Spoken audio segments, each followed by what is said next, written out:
America has made it clear it's not much interested in dealing with bankers' bonuses.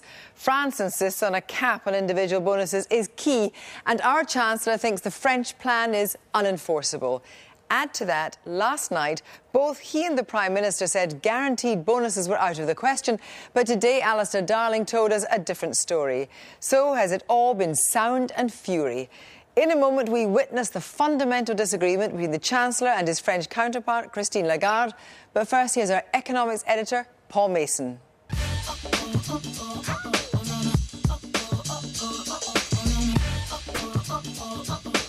It's summit time in London again. There'll be a photo, a statement, a protest. But what about action? The French are here to express outrage about bankers' bonuses. The Americans don't even want to mention the word bonuses. And as for the economists...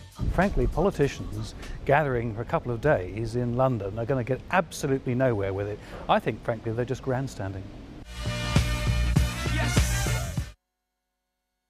The story so far: Chancellor Merkel, President Sarkozy and Gordon Brown have called for binding rules at national level to stop guaranteed bonuses and allow banks to claw back money from traders who've messed things up. It's a start, but it falls short of what Gordon Brown pledged in April.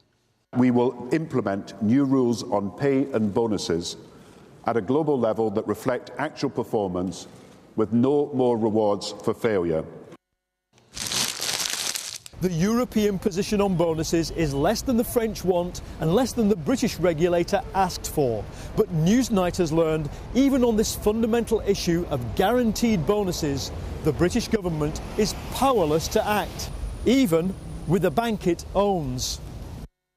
Meet Brian Hartzer. He's the new head of the retail branch network at RBS. Recruited last month, he was given 4.8 million share options, 2 million of which can be cashed in before 2011 and are not related to his performance. That's a £1 million guaranteed bonus just for turning up. RBS is, of course, mostly nationalised, and this is what Alistar Darling said last night. A bonus shouldn't be guaranteed, it should be earned.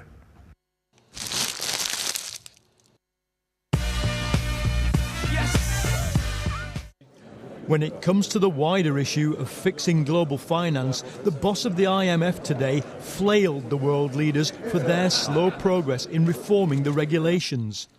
And if policymakers believe that the crisis is behind us, especially the financial crisis, and say, fine, then we don't need to make this difficult job to fix the banking sector, then the risk of having this financial sector creating problem again is a very big risk. Since Lehman collapsed, there's been some new rules to insulate banks against a rerun of the meltdown. They'll be forced to hold double or triple the amount of capital than before. The unsolved problem is how to regulate the big cross-border banks. In April, Gordon Brown pledged this. We will complete the implementation of international colleges of supervisors of financial institutions.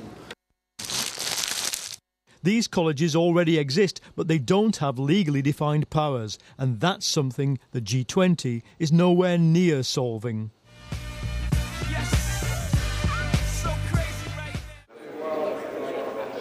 And then there's the small matter of averting a double dip to the global recession. Tonight's dinner guests have collectively injected $5 trillion into the world economy and are printing money hand over fist. The question is, how long will they keep it going? I think what could well happen is that some countries want to jump the gun and be early on reversing the stimulus. Different countries are in different positions economically. But frankly, if we were to see that, I think there'd be a serious danger for the world economy. I'm hoping that these early signs of recovery are genuine, are going to be sustained, but I'm by no means convinced. I think it's perfectly possible that what we're going to see is a repeat of what happened in Japan during the lost decade and during the 1930s in America. That's to say, some signs of recovery fool the authorities and the markets for a while into thinking that the recovery is genuine, and then there's a fallback. Don't expect any big divisions here, but over the canapes and the crystal glass, the world's leaders are testing each other out, asking who will blink first. Whether it's on exit strategies or bonuses, the world's leaders have run up against a fundamental problem. There's a global economy, but no global governance. And one man's decisive action looks like another man's unfair advantage. And while it's one thing to write letters of outrage about guaranteed bonuses, it's another thing altogether to stop a state-owned bank paying them out. Paul Mason, well, earlier I spoke to the Chancellor. I began by asking him why there weren't already international rules on bonuses, given that Gordon Brown promised an agreement after the G20 in April.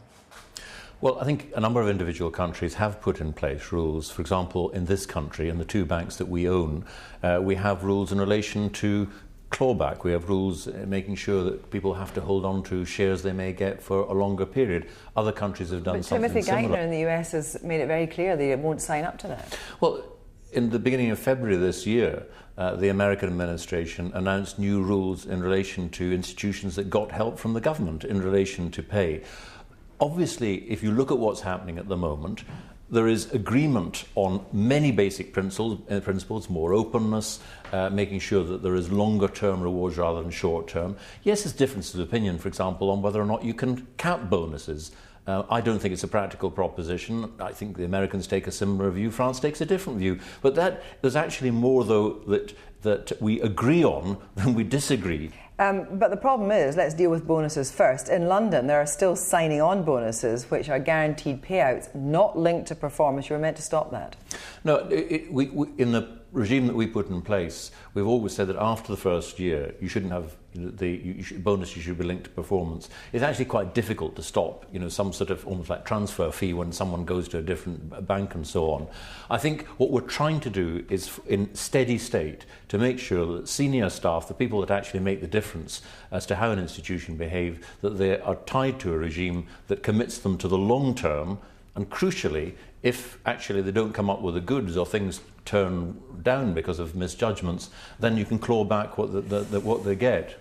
The thing is, though, that we have just spoken to RBS, who have admitted, and of course RBS being publicly owned by you and me and everybody else, so they've employed Brian Hartson as head of retail banking just 2 weeks ago. Head of retail banking, senior position, with a guaranteed bonus, signing on bonus of £1 million in shares now, which he will get whether he performs well or not at the end of 2 years. What does that say to the public? Well, we own that bank. He can sit and twiddle his fingers for 2 years. No, what I've just said to you is that in terms of signing on bonuses, I'm afraid they're part and parcel of... So they could be 2 million, 10 million, 15 million. No, well, he's not getting that. But the way in which all our RBS staff are awarded is that they have the same rules in terms of deferral, in terms of being able to have that money and bonuses clawed back. Chancellor, do you approve of the fact that the new head of retail banking has a package walking in of £1 million in shares, and these shares may well go up, which he gets after 2 years? Well, you can argue forever and a day as to how much you should be paying bankers, how much you should get paid, how much I should get paid, how much a doctor should get paid. The problem we have with RBS, it is the biggest bank in the world in one way. We've got to turn that round so that we get our money back. But you don't believe in capping individual bonuses? I just think that whatever you do has got to be practical. And I think, and that might be nothing. Well, I don't think you can actually do that, because what will simply happen is one country will play another country off against each other. Banks will be able to simply so arrange things that they can get round that. The problem is that people say that actually bonuses are a distraction. There's a much bigger issue here. Adair Turner says that the focus has to be on the bigger picture. The reason banks can pay such huge bonuses is the consequence of the swollen financial sector, which has resulted from our over-simplistic financial deregulation. Is he right? Yeah, I think the situation is rather more complex than that.